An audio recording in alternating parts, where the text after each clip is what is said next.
أعوذ بالله من الشيطان الرجيم. بسم الله الرحمن الرحيم.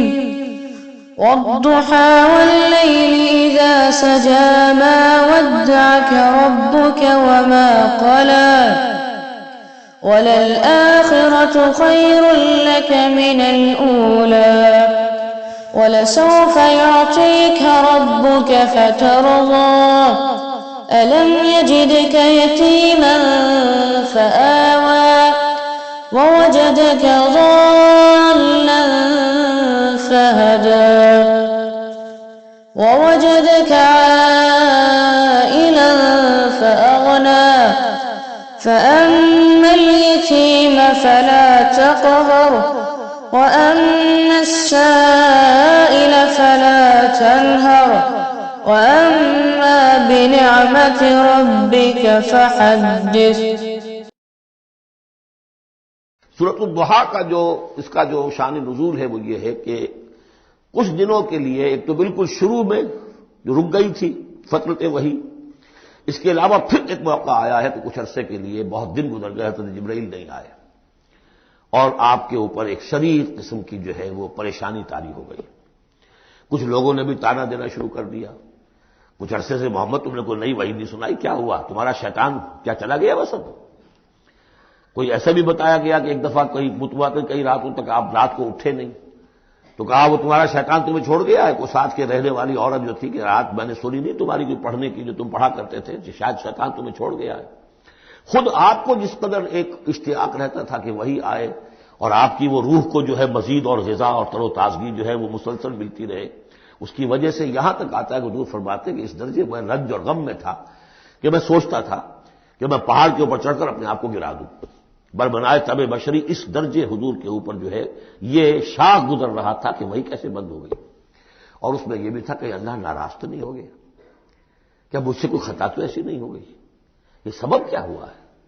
یہ ہے وہ کیفیت کہ جس کے اندر یہ آیتیں نازل ہو رہی ہیں. اور اب آپ اس کو سمجھ لیجئے کہ اس کا نفسیاتی اور انسان کی باطنی کیفیات کے ساتھ کیا تعلق ہے. انسان پر دو طرح کی کیفیات طاری ہوتی رہتی ہیں. جیسے میں نے پہلے ایک دفعہ آپ کو بتایا صدیق اور شہید کے درمیان جو فرق ہے بنیادی، کہ کچھ بنیادی طور پر لوگ ایکسٹروورٹس ہوتے ہیں، کچھ بنیادی طور پر انٹروورٹس ہوتے ہیں. ایکسٹروورٹس کھیل کود بھاگ دوڑ، لوگوں سے ملنا جلنا، گفتگو ہے، اسے دھکا دے دیا، اس سے مذاق کر لیا، اسی میں وہ خوش رہتے ہیں، بڑے مگن رہتے ہیں. تنہائی انہیں کاٹ کھانے کو دوڑتی ہے. اور ایک انٹروورٹس ہوتے ہیں کہ وہ مجلس وغیرہ کو نہیں ہوتا، اپنے تنہائی میں کہیں بیٹھے ہیں، غور و فکر کر رہے ہیں، سوچ بچار کر رہے ہیں. انہیں وہ مجلس سے زیادہ اپنا گوشہ تنہائی جو ہے وہ زیادہ عزیز ہوتا ہے. تو یہ دو مزاج اللہ نے بنائے ہیں. اسی طرح ہر انسان کے اوپر آلٹرنیٹلی کچھ کیفیات آتی ہیں جس کو ہم کہتے ہیں میرا موڈ آف ہے. ایک طرح کا قبض سا ہو جاتا ہے طبیعت میں بندش سی ہوتی ہے. کسی وقت اسی شخص کے اندر پھر انشراح سا ہو جاتا ہے، پھر ہنسنے بولنے کو جی چاہتا ہے، گفتگو کرنے کو جی چاہتا ہے. یہ کیفیت جب انسان کی روحانی زندگی سے متعلق ہو جائے تو اس کو پھر صوفیہ نے نام دیا قبض اور بسط. کبھی طبیعت میں انشراح ہے، انبساط ہے، طبیعت جو ہے وہ آمادہ ہے، ہر چیز میں روشنی کا پہلو آدمی دیکھ رہا ہے. ہر چیز کے اندر آپ کو معلوم ہے ایک تاریک رخ بھی ہوتا ہے کسی معاملے کا اور روشن رخ بھی ہوتا ہے. اس وقت انسان روشن رخ کو دیکھتا ہے.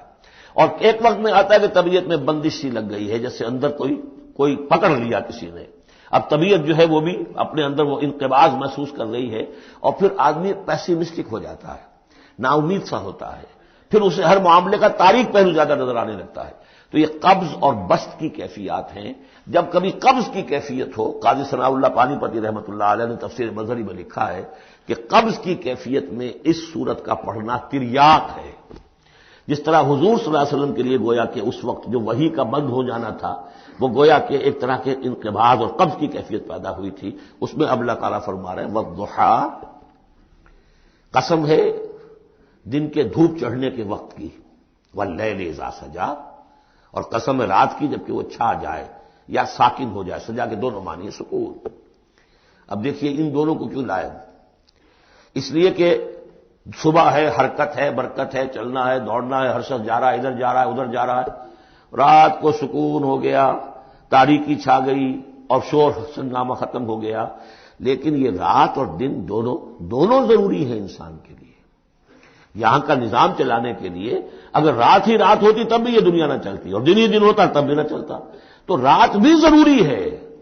اسی طریقے سے نفس انسانی کے لیے کبھی کبھی قبض کا وقفہ بھی ضروری ہے۔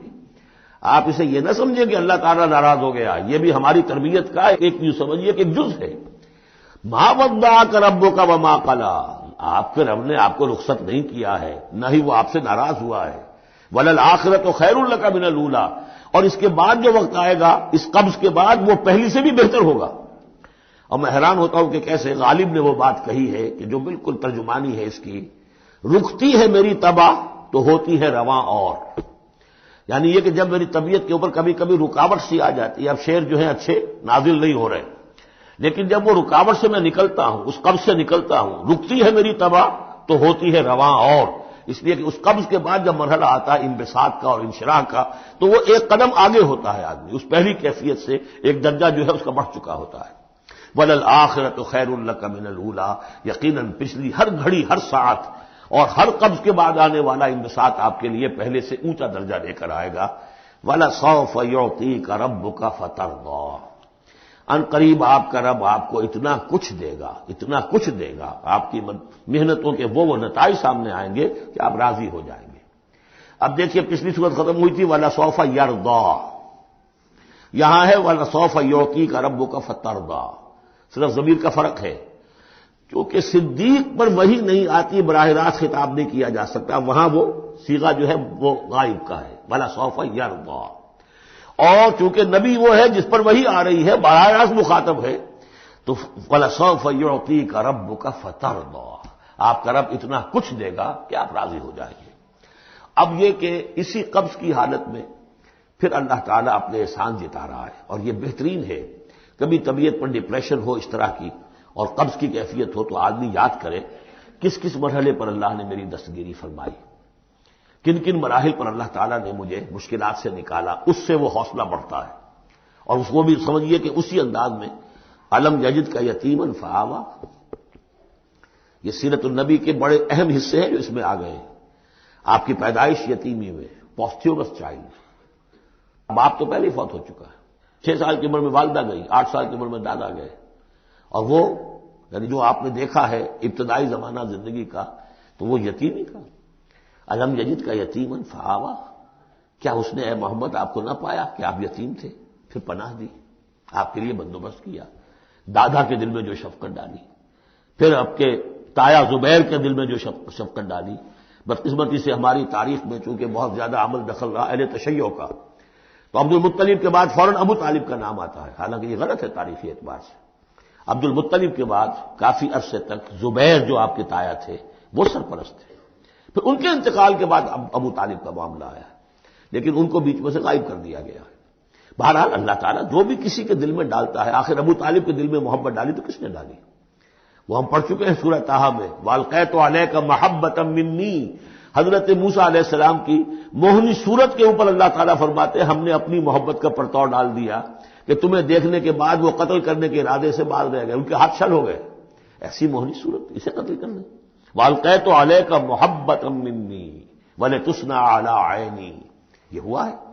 تو فرمایا الم یجد کا یتیمن فآویٰ ووجدک ضالا فہدیٰ، اور پھر جب آپ شعور کی پختگی کو پہنچے اور غور و فکر کا مرحلہ آیا، حقائق میں انسان کو سوچ بچار کا مرحلہ آیا، اور آپ کو دیکھا کہ آپ تلاش حقیقت میں سرگرداں ہیں تو ہدایت دی۔ وہ آگے آ جائے گا، بہت قریب پہنچ گئے ہم، اقرأ بسم ربک الذی خلق، وہ مرحلہ جب آئے گا۔ ووجدک عائلا فاغنیٰ، اور پایا آپ کو تنگ دست تو غنی کر دیا۔ کس طرح سے راستہ پیدا کیا ہے خدیجہ الکبریٰ رضی اللہ تعالی عنہا نے، جو بھی ان کے آپ کے محاسن دیکھے کتنی گرویدہ ہوئی ہیں۔